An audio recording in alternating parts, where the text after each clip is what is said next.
Hey, how's it going, everyone? This is Randall D. Stroud with Nalini Global, and today we have a very special guest, James Hagler, the son of the legendary boxer, Marvelous Marvin Hagler. You know, unfortunately, Marvin Hagler did pass away about a month ago, and it really shook the boxing world because he was in such good health, and that's part of the reason why we're going to interview his son James Hagler, who, believe it or not, is a boxing promoter these days. So we're going to wait for him to connect with us here in just a moment, but this should be a very interesting conversation that we're going to have here. See, I'm going to invite him in now. Let's see here. Just bear with me just for a moment.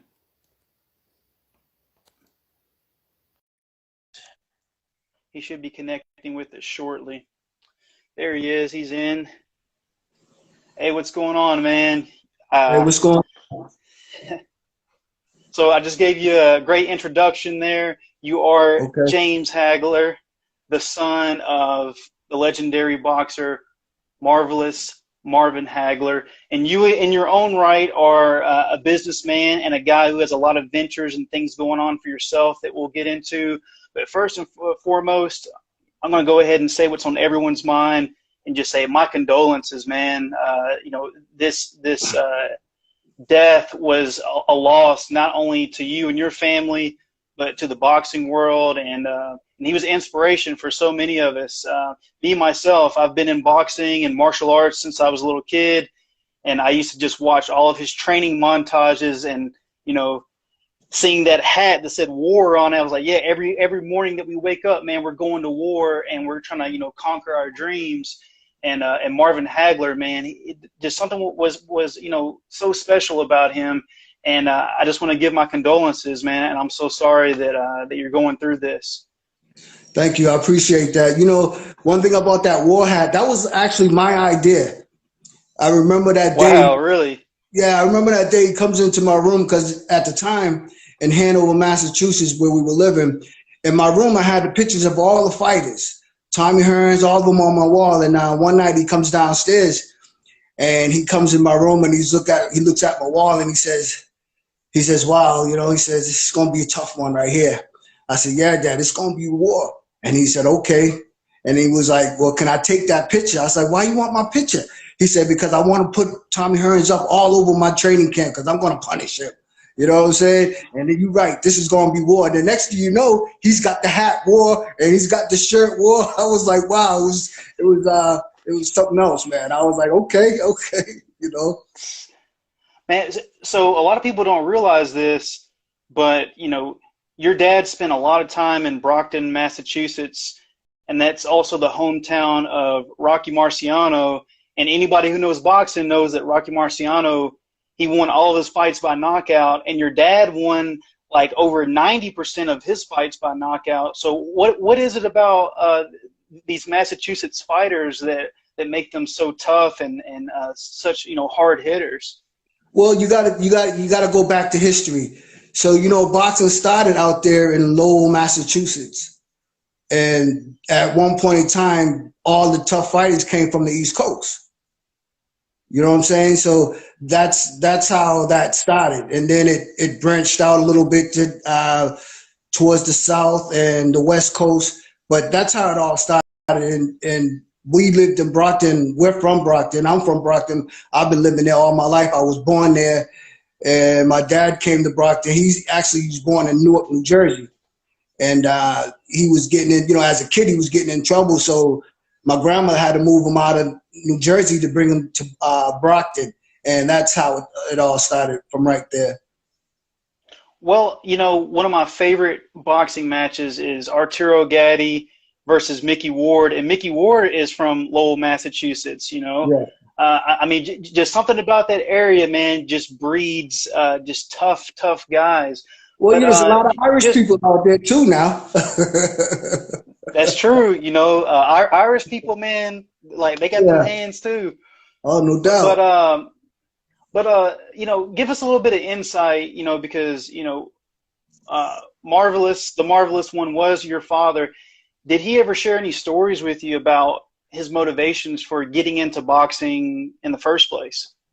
Yeah, I got one story that I would like to share with everybody. When he came to Brockton, uh, there was this guy named Donnell Wigfall, and I guess him and my dad had got into it.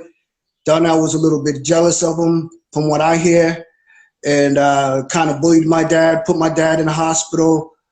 And my dad found out that he was boxing, and my dad was always a boxing fan. Anyways, coming from New Jersey, his favorite fighter was Floyd Patterson.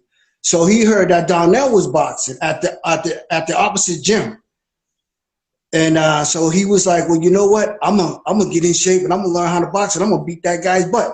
So what happened was he did that. He went up to the Pettinellis. He started learning how to box, and he won a lot of amateur tournaments, and he was good at it. And when it's time for him to turn pro, he got his opportunity to fight Donnell Wilfall and knocked him out not once but twice. And then and then Dang. and then after that, it was history. So I remember after the Hearns fight, we're in the hotel, and I asked him, because after the fights all the time we watched the fight afterwards. So I said to him, I said, Dad, I said, Tommy Hearns reminded you of Donnell Wilfall, didn't he? He was like, you know what? Every fight reminded me of him. He said, all my fights remind me of Donnell Woodfall. It's funny. But, we're all from the same neighborhood. So people from Brockton and from where we at East Side Projects, they know this story very well. And you could look it up and find it in the library. You'll see it in the newspapers that they have, because it made the papers back in the 70s. Well, yeah, and that sort of helps me understand your father's determination, because in his fights he would get hit with punches and his head would literally just not even move. I mean, you could just see the fire in his eyes in every fight, and that sort of helps me understand his mindset a little bit more, because I feel that a lot of fighters, once they start being successful and they start rising in that ladder, they start losing that fire. But your father never forgot that first rival that he had, and he carried that with him all throughout his career. That's pretty amazing, and not a lot of people can keep that sort of reminder of their past for their Well, motivation. no That's doubt. really interesting. Well, no doubt. It's not only that, but I asked him myself. I said, Dad, how did you do it? All this? How did you do it? He said he was determined, and that's what he wanted. And then, he asked me a question. He was like, well, what's the key to staying on top? And I couldn't really answer that question to the fullest. I mean, I answered it, but it was the wrong answer, obviously. And he told me, he said, always stay hungry and never be satisfied. And that was his thing. It wasn't just to win the title. He wanted to make a statement that he was the best at what he was doing. And he was the uncrowned champion. They didn't give him his due. He fought for everything that he deserves right now. You know what I'm saying? So, you got his hats off to Marvelous. You know what I'm saying? And that's the key. Never, always be hungry and never be satisfied. When you Well, see, entertain, and when you entertain the well, thought, go ahead. I'm sorry. I was just going to say, I didn't mean to interrupt, but I was just going to say that even for people who aren't into boxing, that mindset of, hey, always stay hungry is really relevant, because a lot of times we get a little bit of money saved up, or life starts going, good for us, and then we get lazy because, I can relax now. But that's really the time that you should work even harder to stay on top. So I just found that very good advice that you just gave there, or that your Well, father gave, rather. well, no doubt. Well, like they say, you think it's hard getting there. It's harder even staying there. You know what I'm saying? Facts. And you can use that in your everyday life. You know what I'm saying? When you get something, you work hard to it, and you work at it, and you work at it, you want it. Okay, when you get it, you gotta say to yourself, what's next? You gotta have another goal, because my dad had a lot of goals. It wasn't just to win the title. It was, like I said, it was to make a statement in boxing. And his ultimate dream that nobody knows is, and I'm gonna share it with you, was he wanted to retire undisputed. That was his biggest dream. It wasn't about beating Carlos Mazon record and all that. He wanted to retire undisputed middleweight champion of the world, and he was trying to do that. He wanted to be one of those fighters that retired with the belt and never came back. That was something that he really wanted to do, and he was heartbroken when he couldn't. I think that broke his heart more than, you know, the fact that he didn't get that decision over Ray Leonard. You know what I'm saying? Yeah, and we'll get into that in here in just 1 second here. But following your father's career, I mean, he was avoided for most of his career. I mean, he was coming up, knocking guys out, and people were just avoiding him left and right. And I remember in an interview, he said that he had a couple of things going against him. He was like, and correct me if I'm wrong, but in this interview, I think he said, I got 3 things going against me. I'm black, I'm southpaw, and, you know, I'm knocking people out or something like that. And I thought that was very interesting because I myself am also a southpaw. I'm a lefty. And, you know, a lot of people don't like to fight southpaws. And me being a southpaw, a left-handed guy, that made me watch your father even more because I'm like, hey, he's the best southpaw, you know, in, you know, modern boxing history. So why not, you know, follow him? So why do you think, or did your father ever tell you specifically why he really thought that the boxing world was against him for so long and they didn't start to recognize him until towards the end of his career? Like what took the boxing world so long to finally recognize him? Well, you got to think back then is the mob days, you know what I'm saying? So he was just too good and nobody wanted to give up the title. You know, he was good. They knew he was going to win. They knew that. So they tried to run from him. And I remember he was just getting so tired of it. And he had to go to Kennedy. He had to go to Ted Kennedy to get his shot. And Ted Kennedy threatened all them, Gil Clancy and those guys.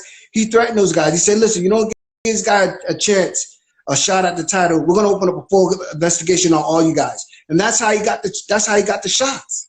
Because I've been who is Ted Kennedy? He's I think he was a governor of Massachusetts at one point in time. Okay, wow. A senator or a governor. He was high up there in politics. Wow. So your father was actually trying to get a formal investigation going into boxing as to why he was basically being railroaded out of a profitable career. Right, and I think that's terrible for boxing. You can't do a guy like that. You know what I'm saying? And that's to me, it's just despicable. You know what I'm saying? But that's the road he had to go down because they knew that he was going to beat their guys, and they just wanted to hold on to the title long enough. But like my dad said, I remember Vernon Forrest was having the same problems getting a title shot, and I was good friends with Vernon Forrest. May you rest in peace. And I would talk to him in the gym because I was boxing at the time at the Holyfield gym, and he would tell me, he said, "Yeah, man, you gotta tell your dad, man. Tell your dad I said hello, man, and tell him I'm trying." And so I told my father, we talked about it, and he told him, he said, "Hey, tell Vernon, just keep winning, because as long as you keep winning, they gotta give you a shot." And I told Vernon that. He had a big old smile on his face, and that just motivated him even more. And I remember he was going for the title, and he came at me. He's like, "I got the shot. Tell your father to be watching." I said, "We will be watching." And we watched it, and we was very happy for him. And he was so excited that he got the chance and opportunity, and he won the title. So that was a good one, you know. Well, just a moment ago, you mentioned the Sugar Ray Leonard fight. So I want to go and get into that. So about 2 days ago, whenever me and you were talking on the phone, great conversation, by the way. But I went back after we got done talking, and I watched the fight between your dad and Sugar Ray Leonard. I watched it twice, actually. I watched it once with the commentary, then the second time I watched it with no audio, because sometimes those commentators can be a little bit biased. You know what I'm saying? Yeah. So I was watching the fight, and it was a pretty tough fight to score. I was looking at it, and it did look like Sugar Ray was maybe landing more shots, but your father, the shots that he was landing was causing more damage. So if I'm a judge, do I judge the fight based on the amount of times that a guy's fist, touches someone's face, or do I judge the fight based on effective and damaging punches? So, I could understand people, going for Sugar Ray Leonard, and I can understand an argument going for your father, and I can understand an argument for a draw. So I guess I have two questions for you. First off, who do you think won the fight personally? And secondly, why did a rematch never happen? Well, I thought my dad won the fight, saying hands down. If anything, it should have been a draw. What that means, he would keep his title and he could have retired. I think that would have been a fair judgment than say Sugar Ray Leonard won. You know what I mean? And that way he would be able to keep the title and they would have tried to have a second fight, but that wouldn't have happened. The reason he didn't come back, he didn't want a second fight. His thing was this. It was funny because we always talked about it. He said, they want me to fight. So he said, I want this amount of money. So they went back to the drawing board and they say, okay. And then he said, nah, I want this amount of money. Then he went back to the drawing board and did it again. And he said, nah, I want this amount of money. And then he came back and did it again. And then he said, if you put all 3 titles on the line, I'll come back. And they were about, we can't do that. He said, well, hasta la vista. Wow, man, that is so rare because, obviously your father did, care about making money. We all do, but he equally cared about his legacy. And a lot of boxers nowadays are so careful about protecting their record and protecting their belt and fighting lesser competition. And your dad obviously wanted to get paid, but he also wanted to be the unified champion. And in boxing now, we have so many boxers, WBO, WBC, WBA. We have so many champions and so many different organizations. You don't really know who to support. But the guy that can unify all those belts, in my mind, that's the true champion. And if you're a boxer, that should be your number one goal, is to become the unified champion. If you're not the unified champion, in my mind, you're not the champ. And I'm sure that your father felt the same way, and that's why he worked so hard towards that goal. So after the Sugar Ray Leonard fight, he said, I'm done with boxing, enough of this. And then he went to Italy. Is that right? Yes, he moved to Italy. So out of all places in the world, he made some money from boxing. Why not go to Mexico or Canada or South America? Why Italy? Well, he fought over there at one time, and he liked it. Once he was over there, he liked it. He liked the culture, and and that was it. And that's where he said he wanted to live and he wanted to move. I remember he went over there, didn't know how to speak a lick Italian, and he just fell in love with the culture over there, and that's where he ended up being.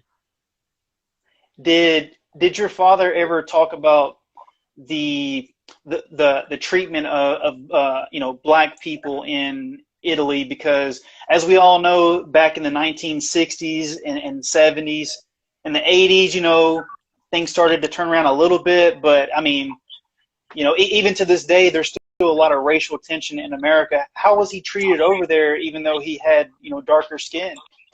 Oh, he was treated well. He was treated well. He told me that they didn't really emphasize on that.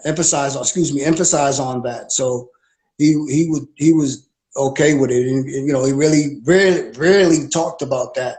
But he did mention it because that was one of our concerns as his kids and his family. And he said that there was no problem with that, and they loved him over there. I bet you can go over there right now and mention his name, and people will just tell you how they feel about him. So. Oh, yeah. I was looking over a bunch of YouTube videos the last couple of days, and I actually saw some people from Italy commenting on videos and saying, oh, yeah, he came to my restaurant once before, and, and we're so sad to hear he had passed away.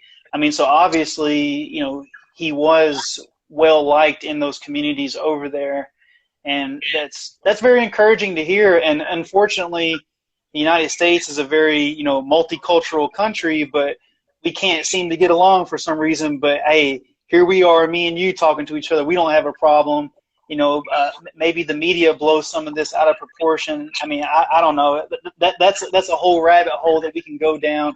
But that's what I love about boxing. Right. Is in boxing, you got people from America, Korea, Japan, from Uganda. Exactly. And it don't matter, what you look like, where you come from. If you can hit, you can hit. Right. You can fight. That's the thing. Right. If you can fight, everybody. Yeah. And, I was looking at some pictures of your dad, some really old pictures, look like they came from, the 70s. Some of them were in black and white, but he was with, some of his training partners, and, some of them were white, some of them were black, and they all had their arms around each other like, hey, it's no big deal. We're all brothers in this gym training, Oh yeah, that's how it was. That's how it was at the gym. And I was there every day with him, so I never seen anything, not anything. I seen everything but love. You know what I mean? So it wasn't about that at all.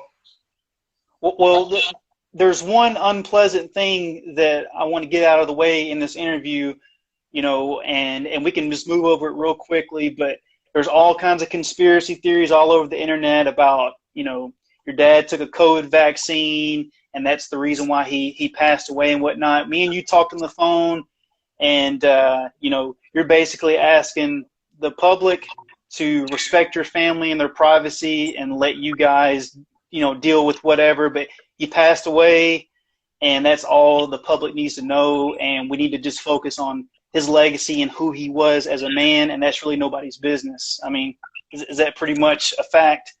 Well, yeah, we're forbidden to talk about it, so we just gotta wait. I mean, everybody gotta wait until we get the green light to speak about it. You know what I'm saying? And I have to respect those wishes from my family, and that's what's going on. We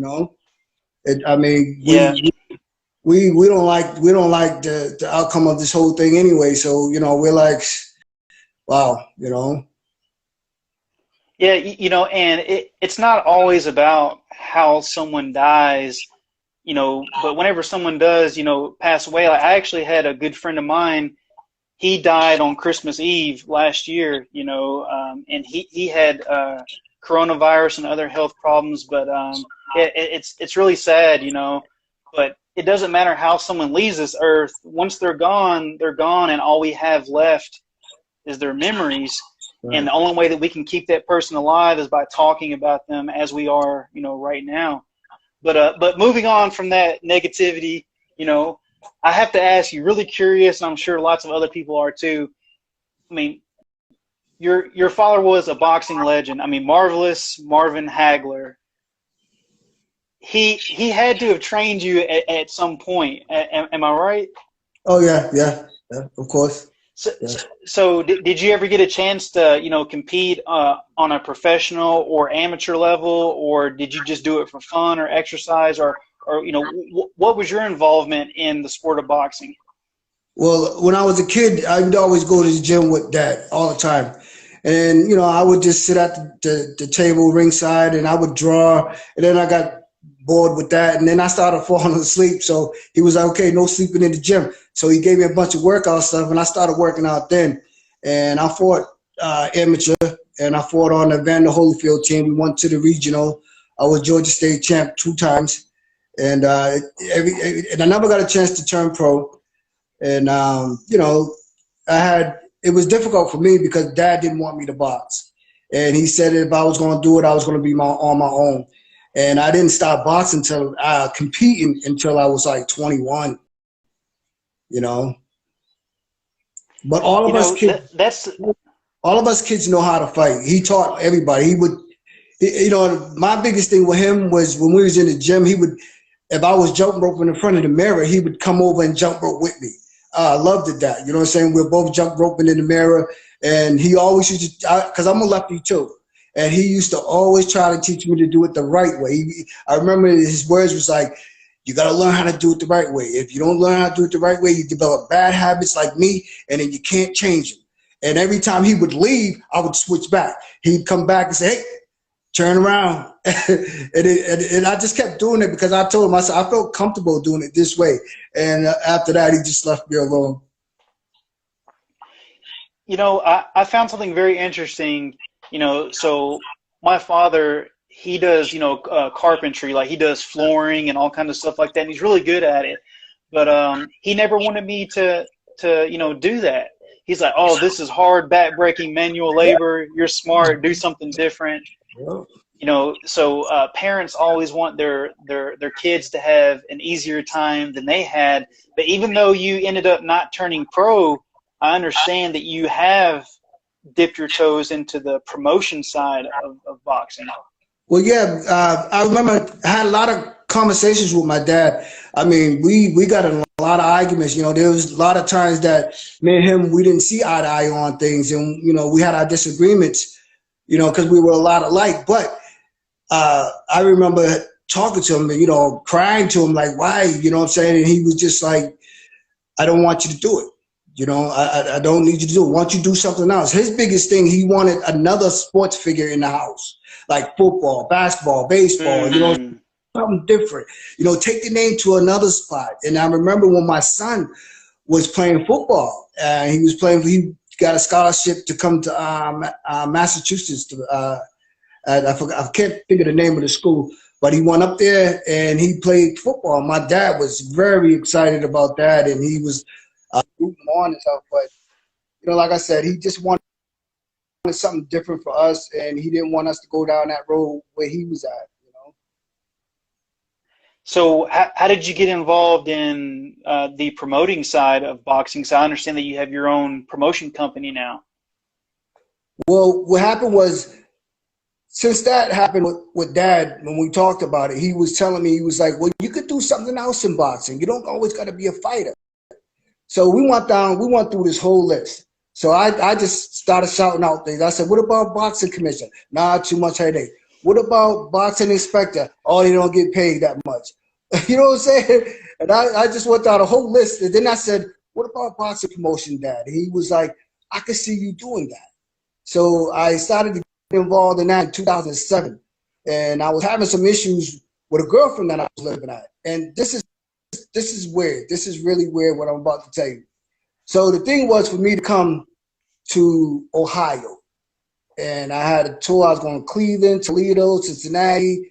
And I was just going to politic and, you know, talk to people and get to know the fighters and see what type of boxing towns this was, boxing state this was actually. And I knew a couple of people that was promoting, and they, you know, they was waiting for me to come. And I didn't show. I didn't go because I was having issues at home, and my dad was pissed. Believe me, he was very upset. He just laid into me. He was like, "No, I don't want you to do it because you know how this boxing game goes. Your word is everything, and if you can't keep your word, then I don't care. You should have still went." And I was like, "Dad, really?" He was like, "Yeah." So I didn't go, and then he left me alone. And then years later, I met my wife, you know, and then I moved to Ohio, and everything started right here in Ohio, Lima, Ohio. And I started getting my company together. I started listening to a lot of things that my dad was saying, you know, because I was trying to do the promotions first and then get licenses and all that. But I had to learn the hard way that you have to have all your business stuff down first before you play in the field. And I took his advice, did all that, and here I am now. And things are making a lot of progress with it. I learned a whole lot, and I am gonna go to Fight Promotion University. I want that on my resume, even though I learned a lot in the field and I know just about a lot of stuff now, but I would like to have that on my resume. And this summer I will be attending that university. It's the same university that Oscar De La Hoya went to, and I believe Zab Judah went to as well. Well, you know, are you familiar with Triller Fight Club? Did you see that promotion they had last weekend with Jake Paul? Yeah, I see. Yeah. Me personally, I mean, you may feel differently, but I I thought that it was a little bit unprofessional and sort of a stain on boxing. I didn't really like it. I think Triller Fight Club is a horrible boxing promotion. You know, what do you think would set your promotion apart from, some of these other boxing promotions where they're either really boring and stiff and maybe a little bit too serious, and then on the other end you have like Triller Fight Club, which is like real over the top and it's almost like geared towards like teenagers and it's not serious enough. What do you think is going to make your promotion different or more special than these other promotions that are out here? Well, I take it serious. I take it real seriously, and I want to put on good fights. And that's the thing, is to put on good fights. Matchmaking. Your matchmaking's got to be dope. You know what I'm saying? And if your matchmaking is about that, people will come. It'll take a minute for it to get established, but you got to understand, you got to go to the fight cities. You know, you can go to Exactly. Albuquerque somewhere or any other state, and that state's not a boxing town. Like I'll give you an example of what I learned. Lima, Ohio. Now, Lima, Ohio has an amateur fight going on, but they have no pros. You know what I'm saying? So who's going to come out and see a pro fighter? Nobody. You got to bring fighters from other states, and that's costly. You know what I'm saying? So you want to go Yeah. somewhere like Kansas City, where that's a fight town, Oh, big time. You know what I'm saying? And there's a facts. lot of homeboys there that's fighting, and you can grab a couple of those guys. People will come out and see them, and that's what you want. And like I said, it's all about your matchmaking and that trailer stuff. I like it because it's good entertainment for boxing. You know what I'm saying? And if you know how to navigate right, you can do something. You can have a couple of your guys maybe get in there and fight one of those guys and get some publicity. You know what I'm saying? If they allow it, but Yeah. it's like the Butterbean thing. You know what I'm saying? They ain't gonna put a person in there to beat up Butterbean. You know what I'm saying? Butterbean was like he made more money for 4 round fighters than anybody that I know. True. Yeah, facts. You mentioned Kansas City earlier. I was just having flashbacks. I was out there in 2016, and they have some game bred fighters out there in Kansas City. I mean, so shout out to Kansas City. And I'm here in Nashville, Tennessee, and our boy is Caleb Plant. Tennessee. I know a lot of people out there. The Tennessee's a fight town too. Oh yeah, oh yeah. But you were talking about promotions and putting on good fights. That's one of my big pet peeves in boxing right now. Like, I love MMA, I love kickboxing, Olympic taekwondo, wrestling. I mean, I love all the combat sports. But Me too. The big problem I have in boxing, though, the last couple of years, is all these, boxers want to be Floyd Mayweather and they want to have a perfect record, but they do it by fighting lesser competition. So, you have some big name guy and you're like, oh, who's he going to fight? And then you're like, oh, I've never heard of his opponent. Like, who the hell is this guy? And then, you're not excited. So, what can we do to sort of bring boxing to the point where like the UFC is, where like, Dana White, he makes the top guys fight the top guys no matter what. And maybe he's able to do that because in MMA, fighters don't really have that much independent control over their contracts, whereas the UFC is kind of like a little bit of a monopoly, sort of, in my mind, and they can kind of fire and hire, different fighters. So do you think that boxing, allowing the fighters to have more control, can kind of be a bad thing too, because it allows the boxers to be a little bit too picky sometimes? Well, the thing with that is you got to know, fans got to know this. Some fights need to mature. You know what I'm That's saying? true. Some fights need to mature so you can make the money. They happen too early. Like if Marvelous fought Sugar Ray Leonard during the time that they were supposed to fight, they probably wouldn't have got that much money. You see what I'm saying? So this is why That's they arguable. kind Yeah. of, but they do it. The way they do it is sometimes is despicable. Some of these guys gotta fight. Like, I'll give you an example, like Mayweather. When Mayweather was coming up, there was a lot of good fighters at that time that he could have fought, and everybody was like, "Oh, Mayweather's running from this guy. Mayweather's running from that guy." No, Mayweather said, "You know what? I'm gonna wait for you to build your credentials. Then when you build your credentials, we'll fight." And that's what Make that exactly money. happened. And that's what I like about Money Mayweather. But he set a tone though. He set a tone that you gotta keep winning. That's the deal. You keep winning. You build up your following. You build up your popularity. You can sell tickets. Let's go. You know what I'm saying? Then he fought a lot of those guys afterwards. But the difference between Mayweather and some of these other people is that Mayweather fought, Sugar Shane Mosley, Miguel Cotto. He has a lot of champions on his resume, and Well, I know yeah, that in boxing, whenever someone's coming up, like their first 10 fights is, usually against guys that have, sort of questionable records or maybe not like a huge following to sort of build themselves up and pad their record a little bit. I understand that. But if you've already had, 15, 20 professional fights, it's time for you to start fighting some contenders, and I understand that boxing is a physical sport. Your body's only going to be able to do it for so long. So you got to make the money while your body is still together. So you got to make smart investments. But at the same time, don't you want a legacy too? Like, so what if you're, 100-0 undefeated, but you have no names on your resume? You're not going to go down as, a top 100 boxer. So I feel that the struggle that a lot of boxers are having now is sort of balancing making money and being able to retire healthy and, be defensively sound and protect yourself and not get into stupid wars. But at the same time, having memorable fights that makes them great and talked about, into the future. So, as a promoter, how do you, or as a fight manager, how do you balance that with a fighter? How do you make those decisions? Well, you have to. It's about selling tickets. So and promoting yourself. Okay, if you got a big following, but this other guy is a tough fighter. He's tough and he's good. You know what I'm saying? But if he can't sell tickets, that fight is not going to happen because it's high risk.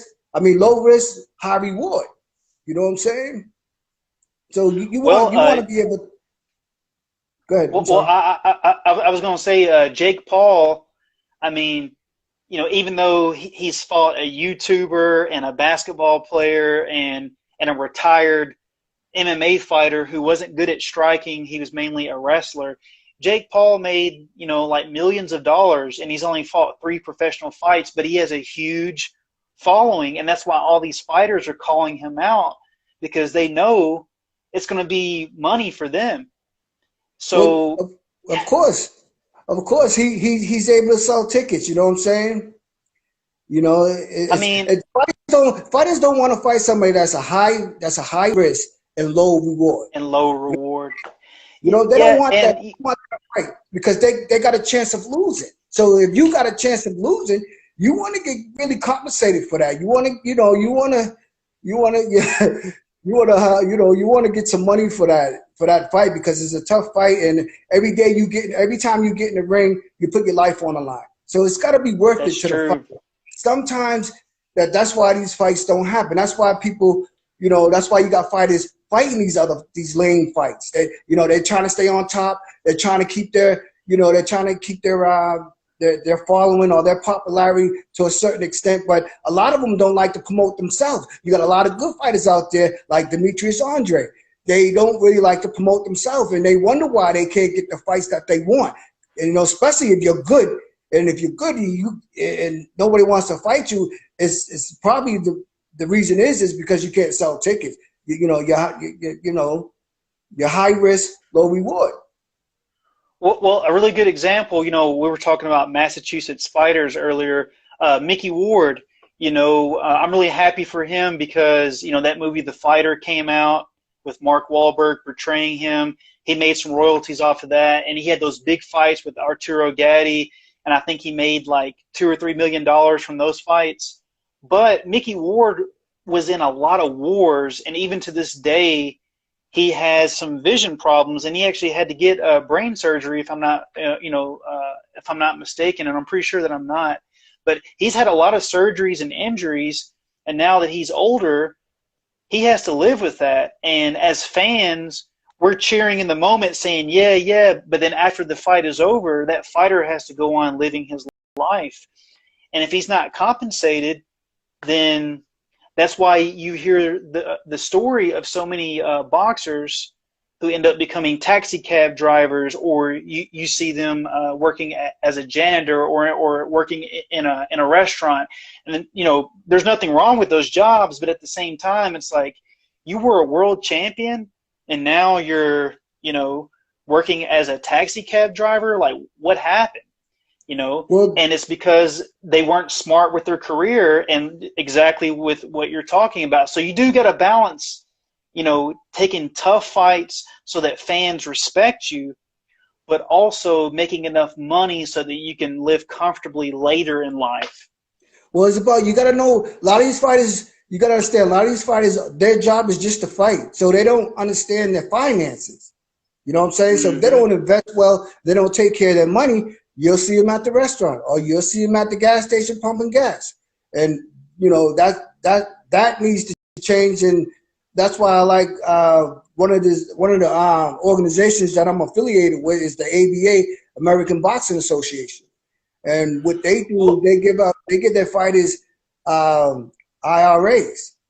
So, you know, and all their money goes in, you know, you get the belt early in your career. And as you grow in your career, you dump all your money in your IRA. And even if you don't want to be a part of it, you don't want the belt anymore, and you move on to bigger belts, you still keep your IRA. And the American Box Association, it's only for American fighters. It's an American belt. And a lot of countries have their own belts. You know what I'm saying? Yeah. So even we got one here too, NABF, I think it's called. But the NABF, they let anybody from other countries have that belt. But that's what I like about the American Boxing Association, because it's just for American fighters. Well, you know, I'm 33, almost 34 years old. I'm going to be 34 in June. You know, but I've been training in boxing and martial arts since I was a little kid. And I remember in my early 20s, I would do, you know, kickboxing tournaments and different kind of things, and took on a couple of fights. You know, hey, here's $50, go fight. Whenever you're young, you're not thinking about 20 years later. Whenever you start getting arthritis and your shoulders hurting and you're not able to perform like you used to. And I feel that a lot of promoters and other, you know, events take advantage of the fact that these young fighters are looking for glory and they just love the sport. But these young guys don't understand, hey, one day your body's going to slow down. And if you don't make smart investments, you're going to look back and say, man, that was fun, but was it really worth it? And you don't want to be in that unfortunate situation. So you're making a lot of really good points there. But I want to move on and ask you a couple of fun questions.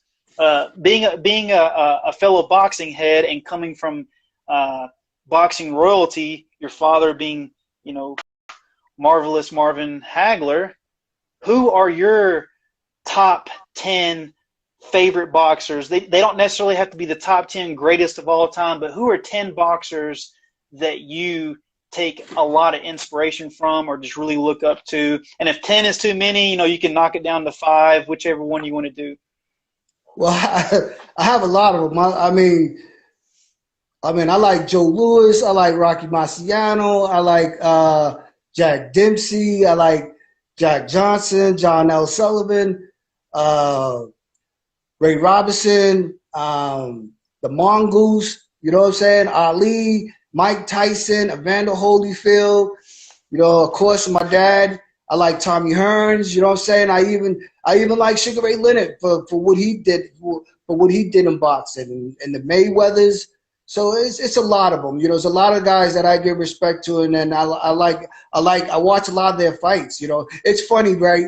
If you watch Mayweather, Roger Mayweather versus Vinny Pazienza, and then watch Roy Jones versus Vinny Pazienza. I know Roy Jones watched Roger and Vinny Pazienza because he did the same thing Roger did. He You know what I'm studied. saying? He beat Vinny with the jab all day long and moved him. He just was a little more active than Roger was. He moved. Roy was moving left and right, and he just he put a whooping on Vinny Pazienza. But he did it the same style as Roger did, and it's amazing how you know you can watch a guy fight and say, wow, I like that style. I think I'm gonna use that against him. I know it works. You know what I'm saying? So I like a lot of guys, man. A lot of guys I give a lot of respect to. You know, just because they got great backgrounds and great training ethics. I like that. You know what I'm saying? I like that because my dad was one of them. You know what I'm saying? So and Marciano used to say, hey, if you eat like a horse, you got to train like a horse. Well, I wanted to ask you another question too. You may or may not know this, but maybe in passing conversation, was there anyone that your father wanted to fight but never got the opportunity to, and it sort of always, you know, maybe ate at him a little bit, or Oh kind of, yeah, you know? he wanted to fight Hugo Coro. Oh my God, he wanted to fight that guy so bad. There's videos on it, but I think he's the only one that has it. And I remember just going through that with him. And Hugo Caro talked so much junk, and he just kept talking. And they signed the contract, the whole nine, and Hugo Caro never showed up. He was pissed. He wanted that fight so bad. Boy, he wanted that. Hugo Caro rattled his cage so much that it was bananas. Well, and I wanted to, you know, ask you one more question about the Sugar Ray fight. So after all was said and done, and so many years had passed, did your father have a real beef with Sugar Ray Leonard, or did he, you know, respect him, or what was his overall feeling about Sugar Ray Leonard, just Well, as a person, as a boxer? he didn't like Sugar Ray Leonard for a lot of reasons. You know what I'm saying? And their relationship got better as time went on. You know what I'm saying? And up to date now, it was pretty decent. Well, are you familiar with Mike Tyson's podcast, Hot Boxing? Yeah, I seen that. Yeah, Yeah, I like yeah. what Mike said. You know, Mike said it the best. He said, you know, he was overlooked, and he was an uncrowned champion, and he fought a lot of fights. You know, and I like that Mike brought that up. It was because a lot of people don't really bring that up, the fact that he was an uncrowned champion. You know what I mean? And I Yeah. like that Mike brought that up, and I thought that was dope. If Mike Tyson's Well, you know, watching, shout out to you, Mike. Thanks, man. well, you know, I am going to transfer this interview onto YouTube and other platforms, and you know, make sure it gets you know, the viewership that it deserves. But I was going to say that Sugar Ray Leonard was on his podcast Yeah. recently, and he gave some props to your dad and was like, "Hey, he's a legend," and he gave his condolences and said, "Hey, the marvelous one, he deserves all the props in the world." So, you know, take my hat off to Sugar Ray for stating the obvious. You know, we already know this, you know, but yeah. I mean, your dad was such an amazing guy, and what you're doing, you know, I know that being the son of Marvin Hagler, people are always asking you, "Hey, what about your dad? What about your dad?" But you are your own guy, and you have your own goals, and you have your own career moving forward. So I respect James Hagler. Like, I don't look at you as, oh, this is just the son of Marvin Hagler.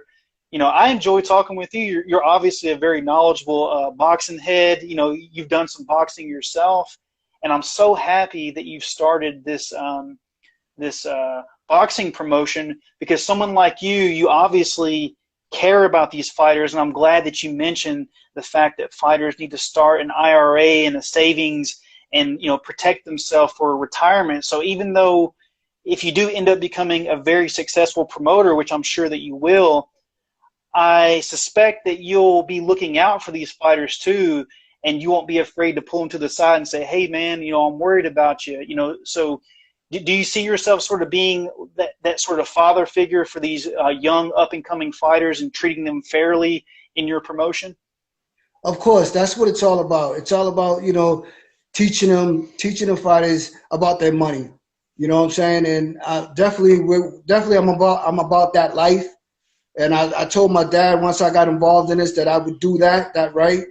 You know what I'm saying? And make sure I take care of my fighters. I want to see my fighters successful. I want them to be able to, I want them to think about life after boxing. You know what I'm saying? What are you going to do after the show? You can only do it for so long, So it's very important that, that they have this in their conscientious mind while they go for their goals, That is so important, and that's something that I wish I thought about whenever I was younger, because I was doing a lot of dumb stuff and getting hurt and just not thinking. But now that I'm in my 30s, I'm waking up and having to stretch a little bit more than I had to. But we'll get ready to wrap this up here in a moment, and we'll just close with I'll just ask you, if someone is interested in James Hagler Promotions, how can they follow you? How can they get involved?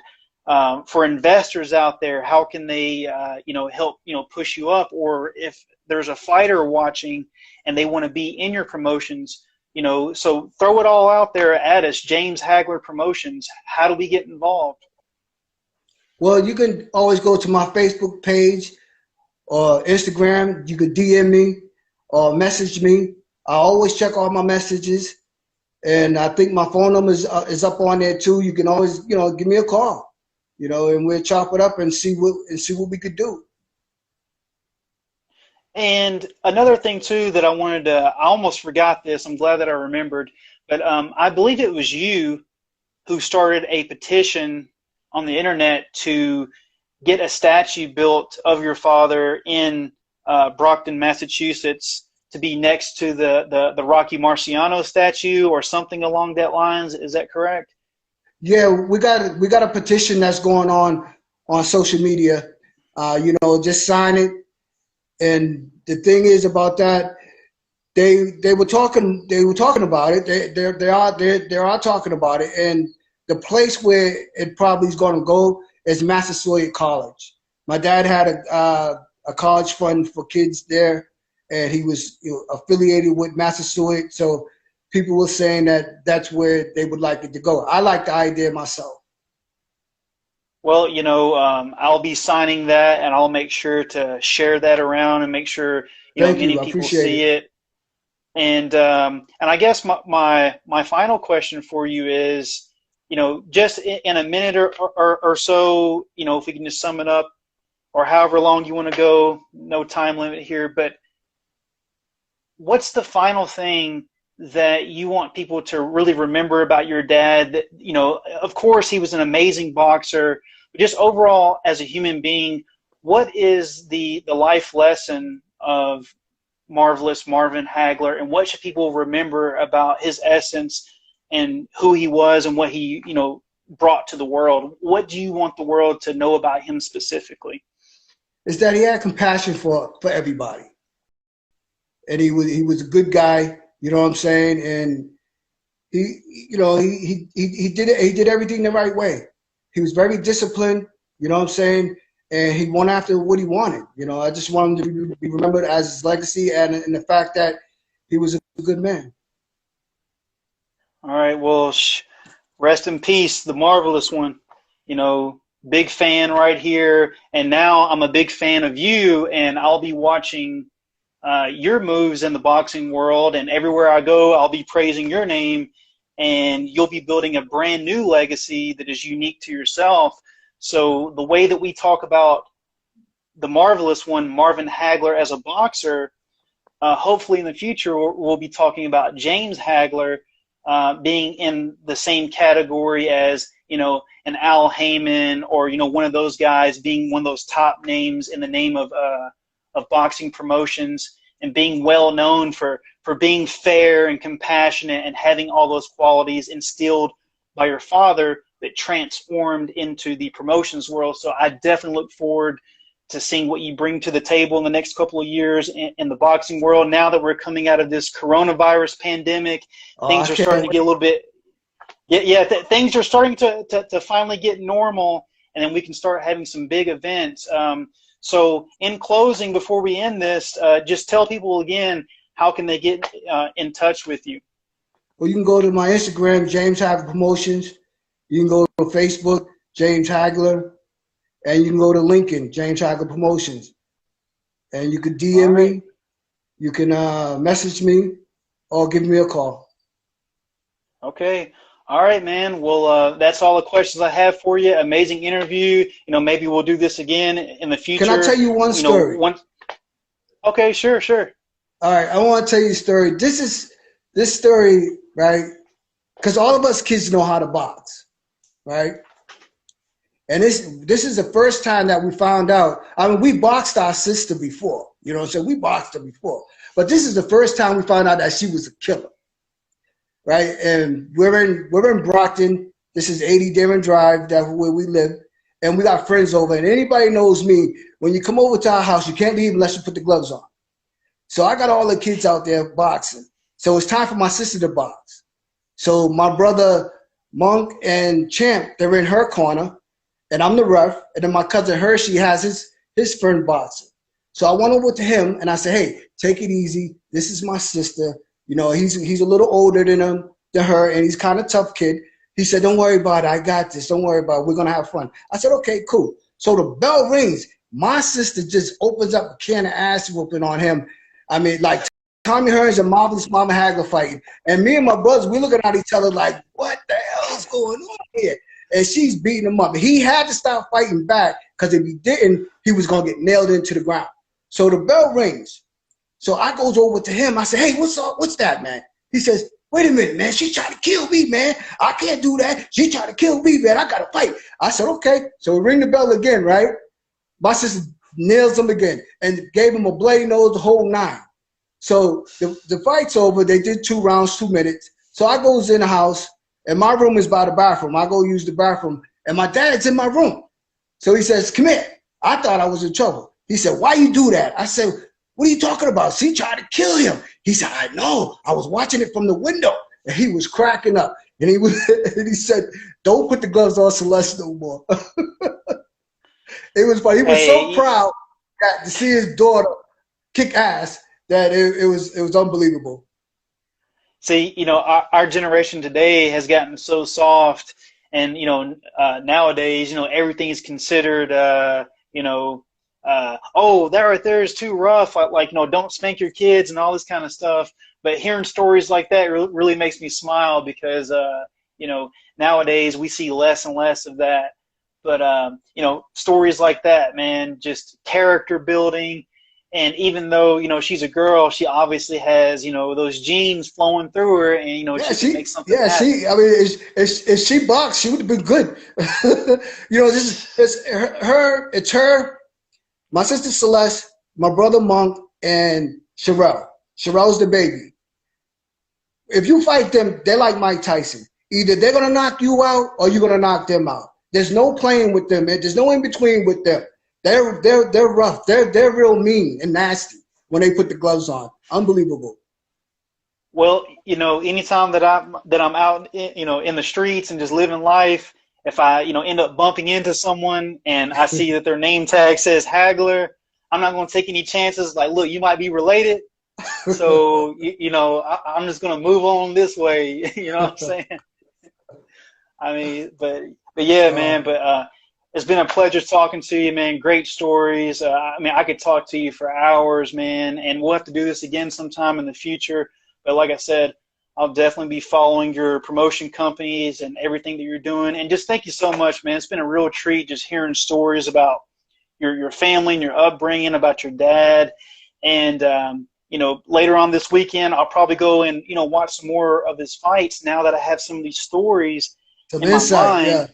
Yeah, yeah, Yeah, I'm like, okay, now I see the man behind the fighter, and it right. makes the fight itself a little bit more interesting. So, man, I really appreciate this, man.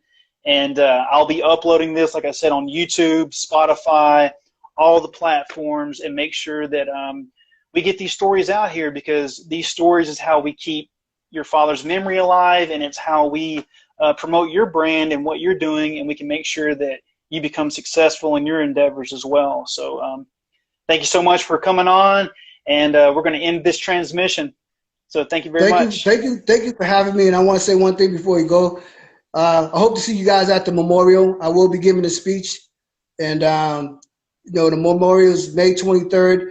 Starts at 2 o'clock, but we would like for you to be there at 1 o'clock. All right, and where's the location, the address? Excuse me, I'm sorry. The location is Brockton, Massachusetts, at the Rocky Marciano Stadium. Wow, very fitting. Very fitting. Yeah. All right, well, you heard it, guys. That was James Hagler from James Hagler Promotions, the son of Marvelous Marvin Hagler. Thank you so much. All right, see y'all later. All right, man. God bless. Yeah.